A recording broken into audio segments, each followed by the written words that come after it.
मार्च 2023 के आंकड़ों के हिसाब से दुनिया में सबसे ज़्यादा इन्फ्लेशन लेबनान में रिकॉर्ड की गई, जो कि 264%, जी हाँ 264% थी। लेबनान, जो एक समय स्विट्जरलैंड ऑफ मिडल ईस्ट कहलाया जाता था, आज इकोनॉमिक बर्बादी की कगार पर खड़ा है। आइए लेबनान पर एक नज़र डालते हैं, लेबनान की हिस्ट्री पर, और ऐसा क्या हुआ कि आज लेबनान इस स्थिति में पहुंचा। लेबनान कॉन्टिनेंटल एशिया का दूसरा सबसे छोटा देश है। लेबनान के फ्लैग में एक पेड़ बना हुआ है, और ये दुनिया का अकेला ऐसा फ्लैग है जहां पर किसी पेड़ को बनाया गया है। ये पेड़ है लेबनी सेडार। लेबनान में 5000 बीसी यानी 5000 ईसा पूर्व तक के पुरानी सभ्यताओं के अवशेष मिलते हैं। लेबनान का एक शहर है बाइबलस। इसको दुनिया का ओल्डेस्ट कंटिन्यूसली इनहेबिटेड सिटी माना जाता है, यानी दुनिया का सबसे पुराना शहर जो लगातार बसा हुआ है, यानी कभी ना उजड़ा ना वीरान हुआ। जिस पॉलिटिकल बाउंड्री में आज लेबनान दिखता है वह कभी ऐसा नहीं था। हालांकि हिब्रू बाइबल में लेबनान का जिक्र कई बार आया है, पर एक स्वतंत्र राष्ट्र के रूप में इसका ज्यादा इतिहास पढ़ने को नहीं मिलता। लेबनान की हिस्ट्री बहुत बड़ी है और डाइवर्स है। फास्ट फॉरवर्ड करके चलते हैं। फर्स्ट वर्ल्ड वॉर से पहले लेबनान ऑटोमन साम्राज्य के कई प्रोविंसेस में बटा हुआ था। फर्स्ट वर्ल्ड वॉर के बाद आज का लेबनान शेप में आया, जब ऑटोमन साम्राज्य के खात्मे के बाद उसके टुकड़े कर विजयी मित्र देशों ने आपस में बांट लिया। फ्रांस को Lebanon mandate of Syria and Lebanon की वजह से मिला। इस तरह से लेबनान एक फ्रेंच कॉलोनी बन गया। लेबनान की दो मुख्य लैंग्वेज हैं, लेबनीज अरेबिक और French. Lebanese Arabic main Arabic के जैसी ही है, बस इसमें कुछ शब्दों का उच्चारण और मतलब अलग होते हैं। आप इसको मोटा मोटी मेन अरेबिक बोल सकते हैं। लेबनान को आज़ादी मिली 22 नवंबर 1943 को। लेबनान की हिस्ट्री किसी भी और कंट्री की तरह अपने नेबर से काफ़ी क्लोजली टाइड थी। 1948 में अरब इजराइल वॉर की वजह से बहुत सारे पैलेस्टीनियन रिफ्यूजीज लेबनान में चले गए थे। ये संख्या उस समय 1 लाख बताई जाती थी, पर यह माइग्रेशन जो 1948 में स्टार्ट हुआ 1967 तक चलता रहा, और इस दरमियान लगभग 4.5 लाख 450,000 रिफ्यूजीज लेबनान पहुंचे।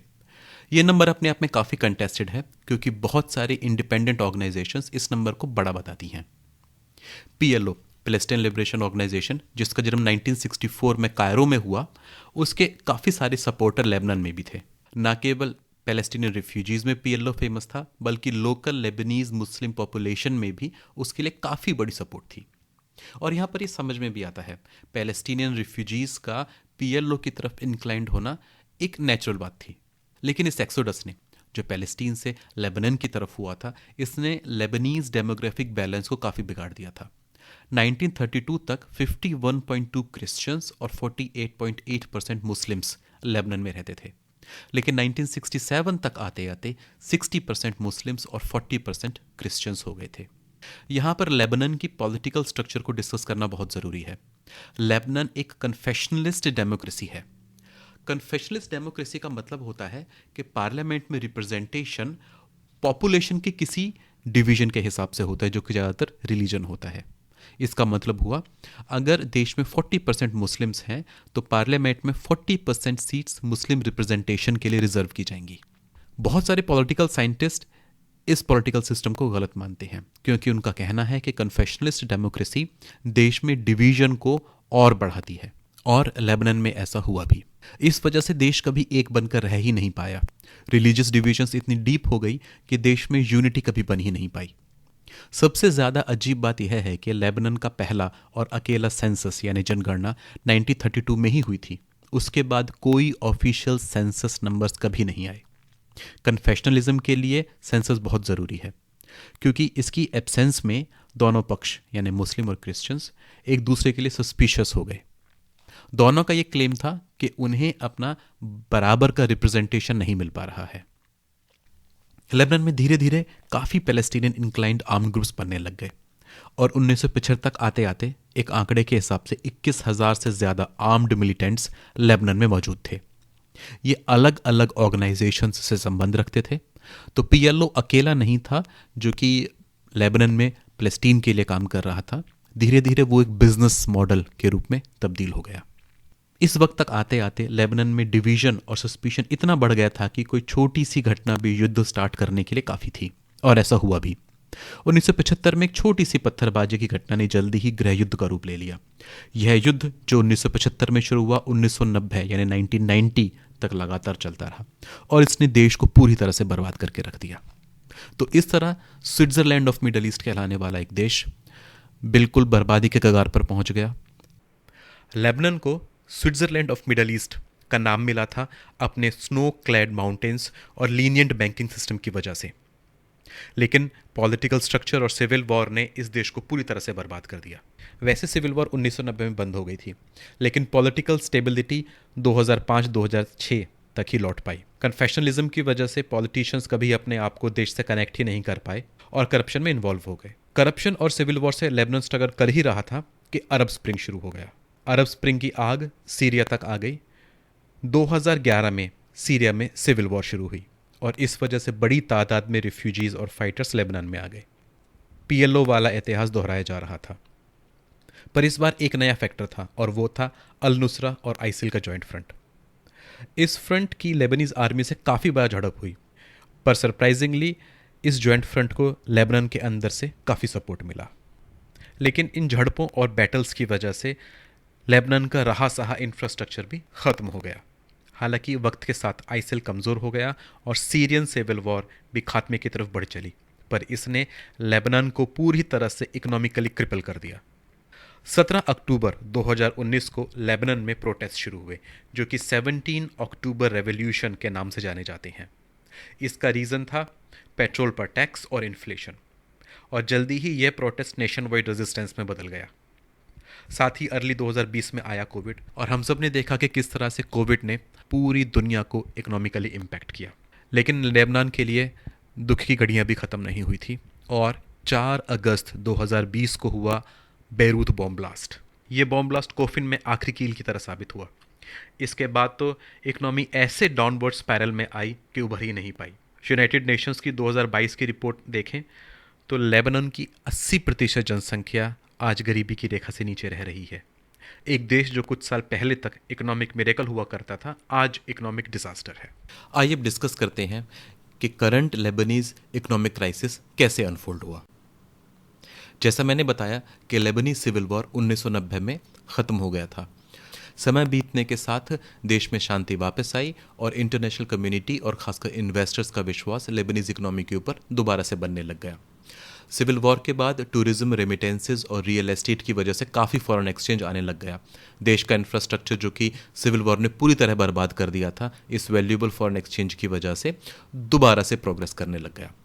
सितंबर 1997 में लेबनीज लीरा को यूएस डॉलर के साथ पैक कर दिया गया। पैक का मतलब होता है कि दो करेंसीज को टाइटली कपल कर दिया जाए या एक फिक्स एक्सचेंज रेट पर रख दिया जाए। ये पैक का रेट था 1 USD equal to 1507.5 Lebanese lira. 1 USD 1507.5 Lebanese lira के बराबर तय कर दिया गया था। लेकिन जैसे समय बीतता गया, इंटरनेशनल इन्वेस्टर्स को और ओवरसीज लेबनीज को ये लगने लग गया कि जितना पैसा लेबनान में आ रहा है वो देश के ऊपर ना खर्च हो करके पॉलिटिशियंस की जेब में जा रहा है। जैसे मैंने बताया कि लेबनीज पॉलिटिकल सिस्टम अपने करप्शन की वजह से बहुत ही बदनाम है। इस करप्शन की वजह से इंटरनेशनल इन्वेस्टर्स और ओवरसीज लेबनीज का कॉन्फिडेंस अपने देश पर से कम होने लग गया।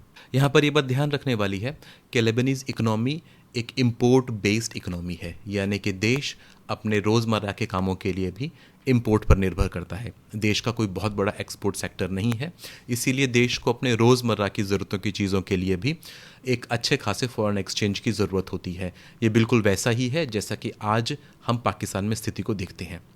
2016 तक आते आते ये फॉरेन एक्सचेंज का इनफ्लो काफ़ी कम हो गया था और देश ने पहली बार पेमेंट क्राइसिस का सामना किया। 2016 में स्वैप्स के जरिए लेबनीज सेंट्रल बैंक ने अपने पब्लिक डेट को बॉन्ड में कन्वर्ट करके लगभग $2 बिलियन की वैल्यूएबल फॉरेन एक्सचेंज को हासिल किया।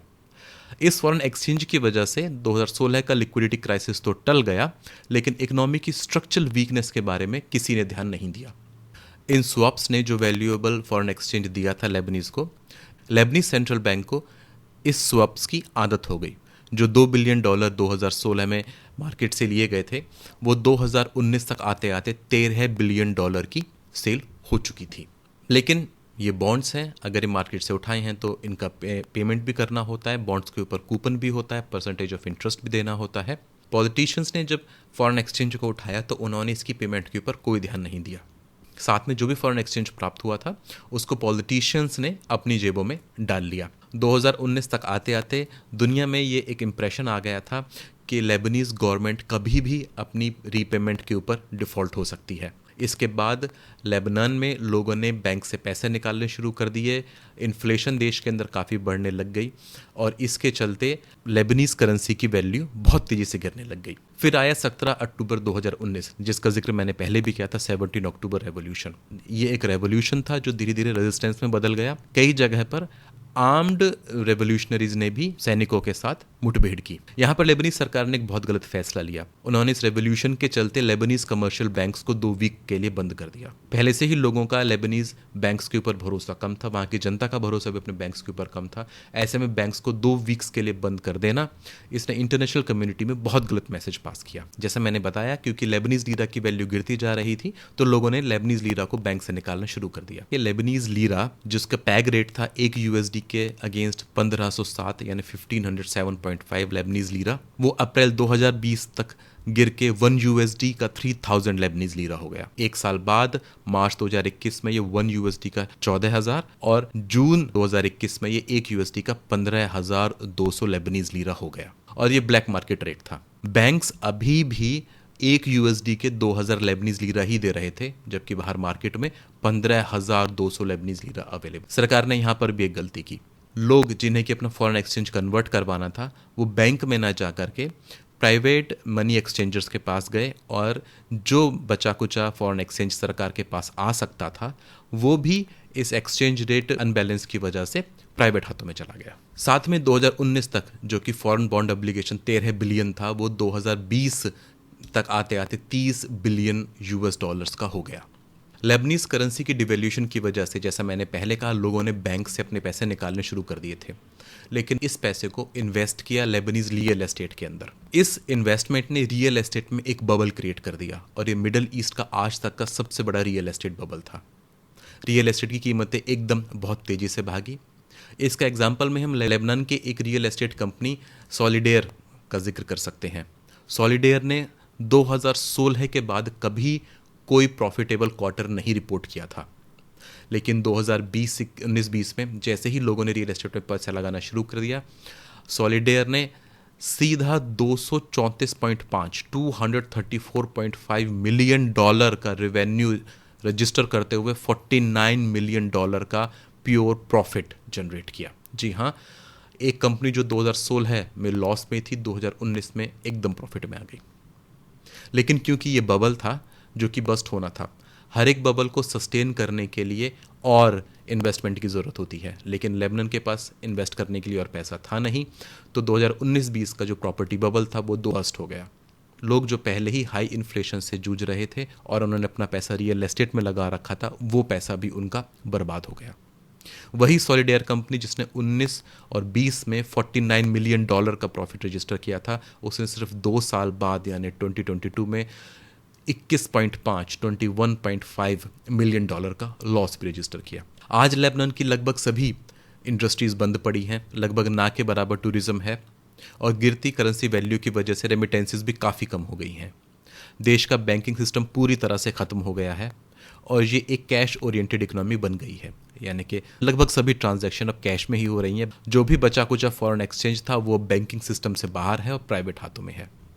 स्कूल, कॉलेजेस और हॉस्पिटल्स पूरी तरह से बंद हो चुके हैं। लाइफ सेविंग ड्रग्स भी अवेलेबल नहीं है और इस सब के बीच लेबनान और IMF के बीच अभी तक कोई समझौता नहीं हो पाया है। यहाँ पर कुछ इंटरेस्टिंग बातें भी मैं आपके साथ शेयर करना चाहूँगा। लेबनान इकोनॉमिक इनइक्वलिटी में दुनिया में नंबर 1 है। देश के 1% अमीर के पास 45% से ज़्यादा रिसोर्सेज हैं। इस 1% पॉपुलेशन के लिए ना तो कोई इन्फ्लेशन है और ना ही कोई इकोनॉमिक मेल्टडाउन है। इनकी ज़िंदगी वैसे ही चल रही है जैसे 10 साल पहले चला करती थी। इन 1% लोगों में ज़्यादातर देश के पॉलिटिशियंस हैं। तो हमने देखा वो क्या वजह थी जिनकी वजह से लेबनान की इकोनॉमिक सिचुएशन आज ऐसी हुई। आपको सुनकर के ताज्जुब होगा कि एक वक्त लेबनान की पर कैपिटा इनकम पर इंडिया की पर कैपिटा इनकम से 10 गुना ज़्यादा थी डॉलर टर्म्स में। लेकिन आज, जैसा मैंने बताया, यूनाइटेड नेशंस की रिपोर्ट के हिसाब से 80% जनसंख्या गरीबी की रेखा से नीचे रह रही है। थैंक यू इस वीडियो को देखने के लिए।